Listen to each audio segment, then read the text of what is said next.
I'm Erica Kious, the owner of eSalon in San Francisco. Thank you for being here today. As has been reported, Nancy Pelosi visited my salon on Monday, August 31st. She scheduled her appointment directly with an independent stylist who rents a station in my salon named Jonathan DiNardo. I did not speak to Mrs. Pelosi or anyone associated with her about this appointment at any time. I also did not speak to Jonathan about it at any time before he scheduled the appointment. The first I heard of it was Sunday evening when he informed me that he had made the appointment. He did not ask me if he could make the appointment.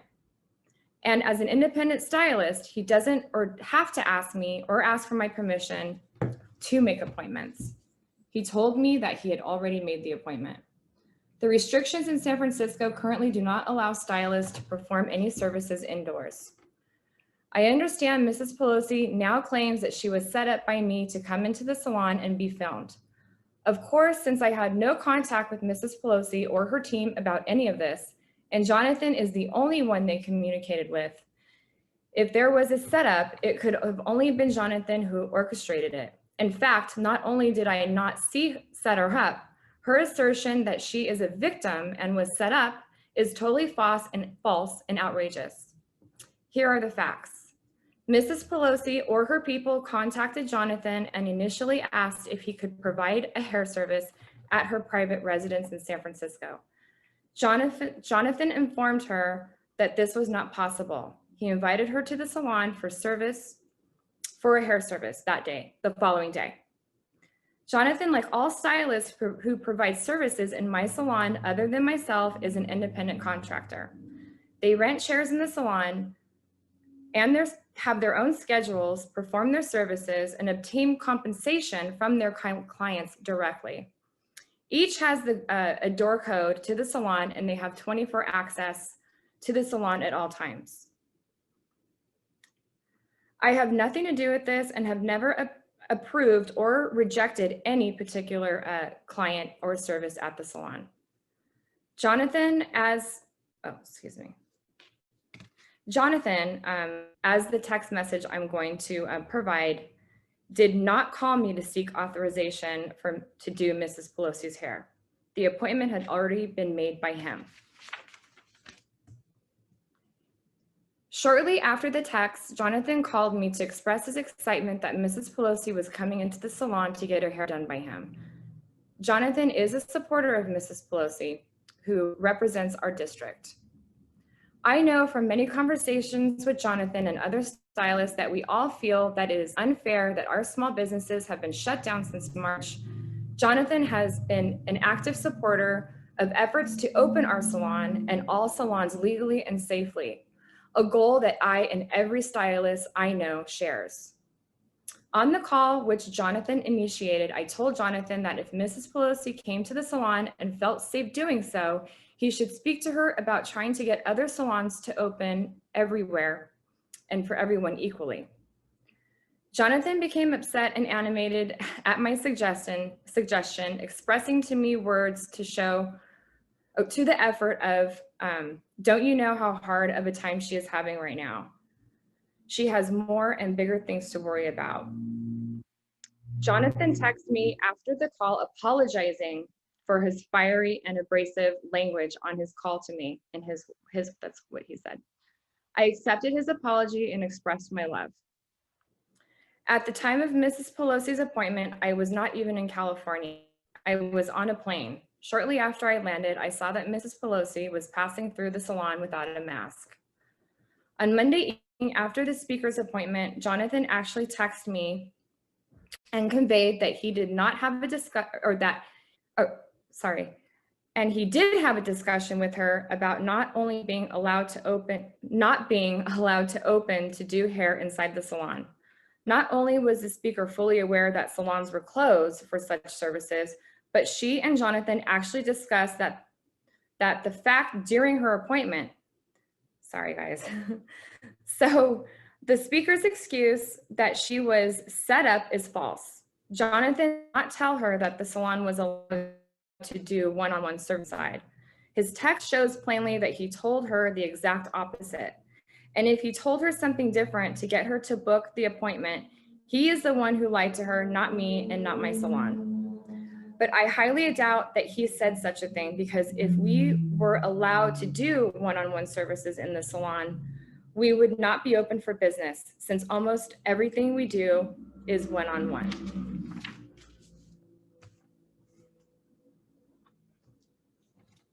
Sorry.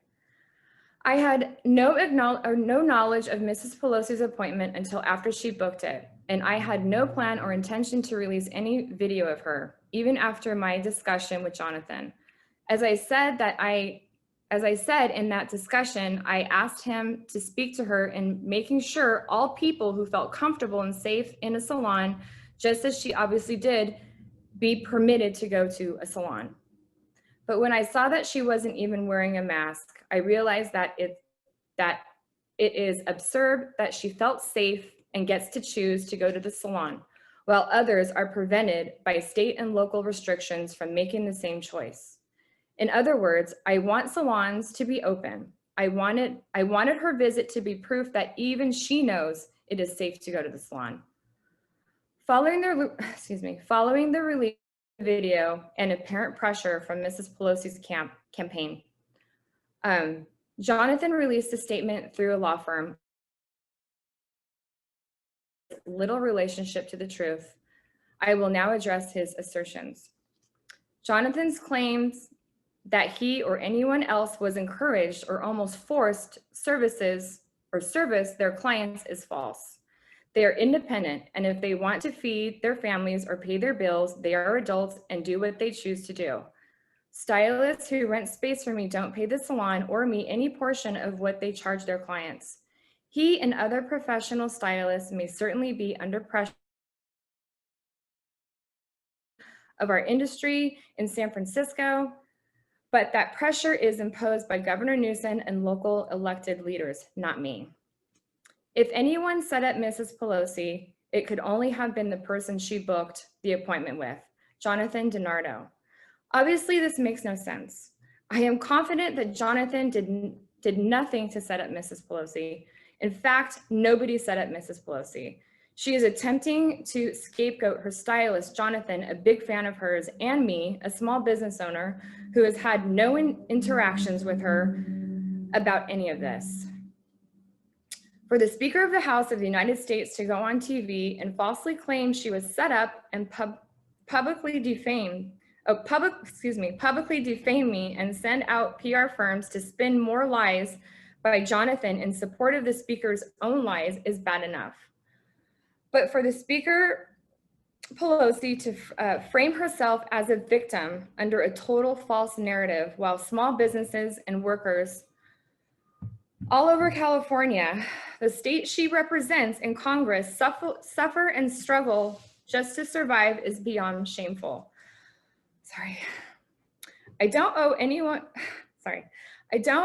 an apology. Mrs. Pelosi owes the entire country an apology. If America goes in front of Congress and lies, they go to jail. But apparently, when the most powerful woman in the world lies to America, we owe her an apology. This was never about me or even Jonathan or anyone else struggling to get by. Hairstylists and other small business owners in San Francisco and elsewhere are doing what they need to do to survive. The point of releasing this video was and is, if a woman in a high-risk age group who spends much of her time on TV warning about the dangers of COVID-19 feels safe and comfortable in a San Francisco salon and can be responsible for being cautious and mindful, why can't the rest of San Francisco and the rest of America do that too? That was my point. Someone who breaks a rule to feed themselves or their children is very different from Mrs. Pelosi, who supports rules that even she acknowledges by her actions are not necessarily to ensure safety. I just wanted all stylists, including Jonathan, to be able to work, and all salons, including mine, to be able to reopen safely for indoor services. Sorry, guys. I'll go ahead and take a couple questions. Sorry.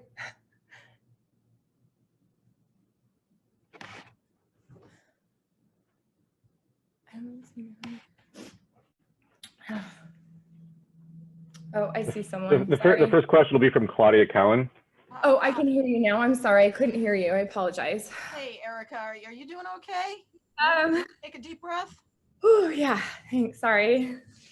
All right. I'm really great with talking to clients and people in person, but when it comes to reading and sorry. Anyway, okay. All right. I'm okay. Okay, so can you say how many times Speaker Pelosi has visited your salon during the lockdown and who it was that made the appointment for her to come in on Monday? Thank you. I believe she's only been in this one time. And the stylist who made the appointment was Jonathan DiNardo. All right, thank you.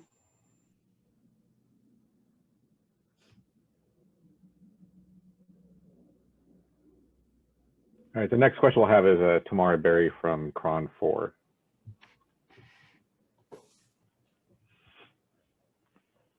Hi, this is Justine Waldman calling from Cron 4. Thank you for taking my question. In the statement from Jonathan that his lawyer released, he's saying, even though he doesn't want to release the footage, that there are photographs of various clients still happening within your salon, ignoring social distancing, not wearing protective gear, that this has been something that's been going on in your salon since shelter in place started. Can you address that, please? Well, I don't know how to answer what I haven't seen. So, So again, you did not have any, you did not personally take any appointments? There's a code on the door. So if, people came in and went, I mean, again, the thing is, people need to understand we haven't worked, we have no income at all for 6 months, no money.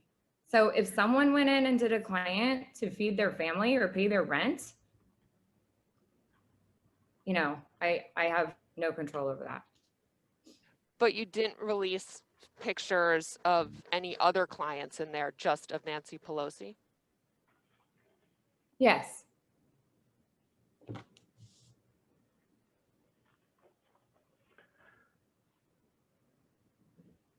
Okay. Sorry, can anyone hear me? Oh, okay, sorry. Yeah, sorry. All right. I think that's all the time for questions that we have. Thank you, everybody, for attending. Appreciate it.